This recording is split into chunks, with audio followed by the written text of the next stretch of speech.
আজকে তোমাদের সাথে আমি এমন একটা রেসিপি শেয়ার করব যেটা তোমরা আগে কোনোদিনও খাওনি। আজ বানাবো কাচুম্বার স্যালাড। যেটা বানানোর জন্য আমি একটা বাটির মধ্যে দিয়ে দেবো শসা কুচি, গাজর কুচি, টমেটো কুচি, পেঁয়াজ কুচি, কাঁচা লঙ্কা কুচি, আর দিয়ে দেবো পরিমাণ মতো বিট লবণ, গোলমরিচ গুঁড়ো, কাশ্মীরি লাল লঙ্কার গুঁড়ো আর লেবুর রস। আমাকে একজন দাদাভাই কমেন্ট করেছে, বেশ সুন্দর। থ্যাংক ইউ দাদাভাই আমাকে কমেন্ট করার জন্য।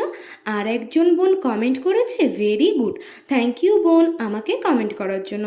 তো দেখো, এবার এই সমস্ত উপকরণগুলোকে ভালো করে মিশিয়ে নিলেই রেডি আমাদের দারুণ স্বাদের কাচুম্বার স্যালাড। আমার ভিডিওগুলো যদি তোমাদের ভালো লেগে থাকে তাহলে প্লিজ একটা লাইক কমেন্ট করে দিও। আর যারা যারা আমার চ্যানেলে নতুন আছো তারা প্লিজ আমার চ্যানেলটিকে সাবস্ক্রাইব করে আমার পাশে থেকো। আর যারা যারা ফেসবুক থেকে দেখছো তারা প্লিজ আমার পেজটাকে ফলো করে দিও। এত কষ্ট করে তোমাদের জন্য ভিডিওগুলো বানাই, সাবস্ক্রাইব না করলে হয়? তো আজকের মতো তোমাদের সবাইকে টাটা।